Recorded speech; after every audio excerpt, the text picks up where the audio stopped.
नमस्कार, आप देख रहे हैं द अमर टाइम्स। देश प्रदेश का तेजी से उभरता हुआ न्यूज चैनल। अपने चैनल के माध्यम से हम आपको देश प्रदेश भर की खबरों से रूबरू कराते हैं। आइए देखते हैं इसी के साथ आज की खबर में क्या कुछ है खास।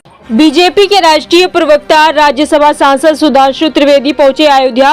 नमस्कार, आप देख रहे हैं द अमर टाइम्स। बीजेपी के राष्ट्रीय प्रवक्ता राज्यसभा सांसद सुधांशु त्रिवेदी पहुंचे अयोध्या। रामलला का किया दर्शन पूजन। निर्माणाधीन रामायण विश्वविद्यालय में आयोजित कार्यक्रम में भाग लेने अयोध्या पहुंचे हैं सुधांशु त्रिवेदी। अयोध्या पहुंचे सुधांशु त्रिवेदी का बड़ा बयान। रामलला के विराजमान होने का 1 वर्ष हुआ है पूर्ण। विपक्ष पहले कहता था कि रामलला हम आएंगे, मंदिर वहीं बनाएंगे, लेकिन तारीख नहीं बताएंगे। इस तरह का आरोप लगाता था विपक्ष नहीं समझ पा रहा है कि तारीख का रहस्य। रामलला कर रहे थे इंतजार, जब होंगे प्राण प्रतिष्ठित तो जिले का नाम फैजाबाद नहीं अयोध्या होगा। जब राम प्राण प्रतिष्ठित होंगे तो महाकुंभ प्रयागराज में होगा, इलाहाबाद में नहीं। रामलला कर रहे थे इंतजार कि देश में कर्म योगी आएगा, प्रधानमंत्री और योगी आएगा। उत्तर प्रदेश में मुख्यमंत्री भगवान राम अपने ही आवास में नहीं 4 करोड़ लोगों को आवास देने के बाद, 15 करोड़ लोगों को जल देने के बाद, भारत को 5वीं सबसे बड़ी अर्थव्यवस्था बनने के बाद रामलला होंगे प्रतिष्ठित। विश्व में इतना बड़ा परिवर्तन है इतिहास में दर्ज। सौगंध राम की खाते हैं कि मंदिर वहीं बनाएंगे। आज प्रभु की कृपा से सौगंध हुई है पूरी। जो राम लला को लेकर प्रश्न उठाते थे उन्हें राम की महिमा को समझना नहीं आता था। महाकुंभ को लेकर नगीना सांसद चंद्रशेखर आजाद पर भी बोला हमला। कहा सबकी अपनी समिति होती है, उनकी टिप्पणी को उन्हीं की तरह देखना चाहिए। महाकुंभ में वक्फ की जमीन के प्रयोग के सवाल पर उन्होंने कहा वक्फ एक थोपा गया कानून है। वक्फ भारत के सेकुलर संविधान पर सबसे बड़ा था आधार। शरीयत में गैर इस्लामिक शक्तियों की गिनती जिम्मी में होती है जिनकी प्रॉपर्टी वायलेट नहीं होती। क्या हिंदुस्तान की जनता को जिम्मी बना कर रखा है? तथा कथित सर्कुलर लोगों ने दलगत भावना से ऊपर उठकर सभी दलों को इस बारे में करना चाहिए विचार। दिल्ली के चुनाव को लेकर सुधांशु त्रिवेदी ने कहा दिल्ली की जनता आम आदमी पार्टी और केजरीवाल के नित्य बदलते स्वरूप को देख जनता जागृत हो चुकी है। अयोध्या पहुंचे सुधांशु त्रिवेदी ने कांग्रेस पर भी बोला हमला। जो राम मंदिर की प्राण प्रतिष्ठा में नहीं आए उनसे बड़ा नहीं हो सकता कोई अभागा। कांग्रेस ने लिख कर दिया है कि हम नहीं आएंगे, उनके मन का भाव है स्पष्ट। कांग्रेस के मन में धर्म और संस्कृति के लिए नहीं है कोई स्थान। तो आइए देखते हैं अयोध्या से संवाददाता मोहम्मद आलम की खास रिपोर्ट। भैया सर यहाँ आवाज जाता है, ठीक है।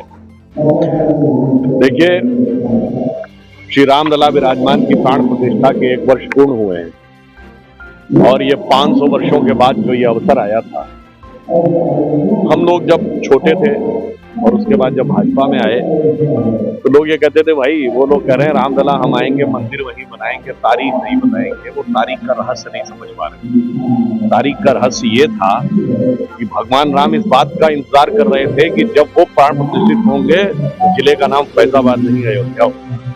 जब वो प्राण प्रतिष्ठित होंगे तो महाकुंभ इस बार प्रयागराज में हो रहा है, इलाहाबाद में नहीं हो रहा है। और वो इस बात की प्रतीक्षा कर रहे थे कि इस देश में एक कर्म योगी प्रधानमंत्री आएगा और इस उत्तर प्रदेश में एक योगी मुख्यमंत्री आएगा और उसके उपरांत ये देश उस स्थिति में पहुंचेगा कि भगवान राम सिर्फ अपने ही मंदिर में आवास में नहीं पहुंचे। 4 करोड़ गरीबों को आवास देने के बाद, 11 करोड़ से अधिक लोगों के नल से जल पहुंचाने के बाद, करोड़ों लोगों के घर में शौचालय पहुंचाने के बाद, भारत को 5वीं बड़ी अर्थव्यवस्था बनाने के बाद आए, अर्थात विश्व में इतना बड़ा परिवर्तन होने के बाद। तो आज इसलिए मुझे प्रसन्नता होती है कि जो हम लोग उस समय गीत गाते थे, अप्रैल 87 की रैली हुई थी अयोध्या में, मैं आया था बालक के रूप में, तो आप सबने ध्यान होगा ना, वो सौगंध राम की खाते हैं मंदिर वहीं बनाएंगे। तो हम आज की स्थिति के लिए कह सकते हैं कि जन जन के मन में राम रमे और प्राण प्राण में सीता है। हर हृदय की धड़कन रामायण पग पग पर बनी पुनीता है। यदि राम नहीं है श्वासों में तो प्राणों का घट रीता है। इसलिए नरनाहर श्री पुरुषोत्तम का हम मंदिर भव्य बनाएंगे। सौगंध राम की खाते हैं हम मंदिर वहीं बनाएंगे। आज देखिए प्रभु कृपा से वो सौगंध पूर्ण हुई है और संपूर्ण भारत के लिए क्या कल्याण लेकर आगे उठी है। और इतना ही नहीं, संपूर्ण विश्व का कल्याण करने के लिए आगे उठी है।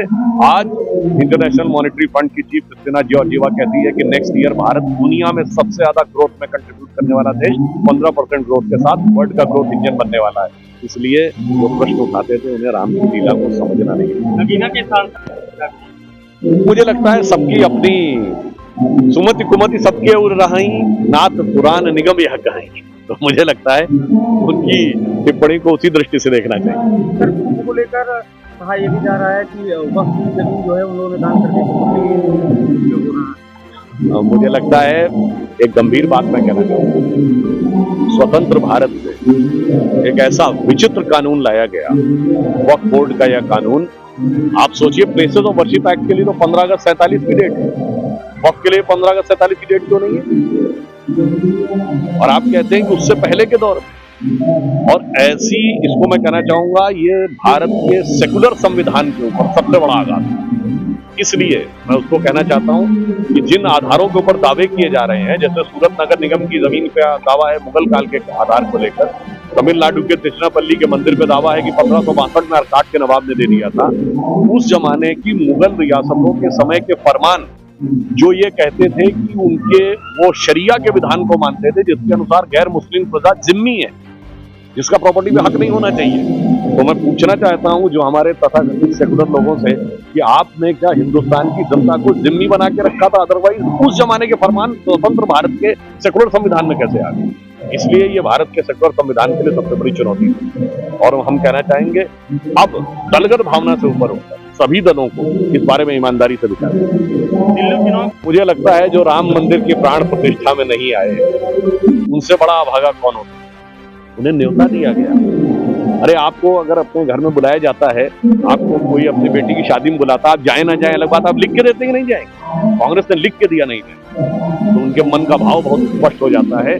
इसलिए उनके मन में न धर्म और संस्कृति के लिए कोई स्थान नहीं है, वो केवल और केवल राजनीति है। और इसीलिए मैं ये भी याद दिलाना चाहता हूँ, वो राम मंदिर में तो नहीं आए थे, बाबर की कब्र पे उनकी 3 पीढ़ियों ने जाके सजदा किया है। 1959 में जवाहरलाल नेहरू, 1968 में इंदिरा गांधी और 2005 में राहुल गांधी अलॉन्ग विद मनमोहन। इसीलिए उनकी क्या स्थिति हुई जब राम मंदिर आंदोलन शुरू हुआ? 400 सीटें थी और अब उसके बाद कभी बहुमत नहीं मिला है उस पार्टी को, क्योंकि भगवान राम के लिए कहा गया है कि जब तुलसीदास जी से पूछा था ना मीराबाई ने कि मैं क्या करूं, मेरे घर के लोग, मेरे परिवार के लोग और मेरे राज्य के व्यवस्था कह रही है कि भगवान को छोड़ दो, तो तुलसीदास जी ने क्या कहा था? जाके प्रिय न राम वैदे तजिए ताहि कोटि बैरी यद्यपि परम सत्य। तो देश की जनता ने यही दिखा दिया है।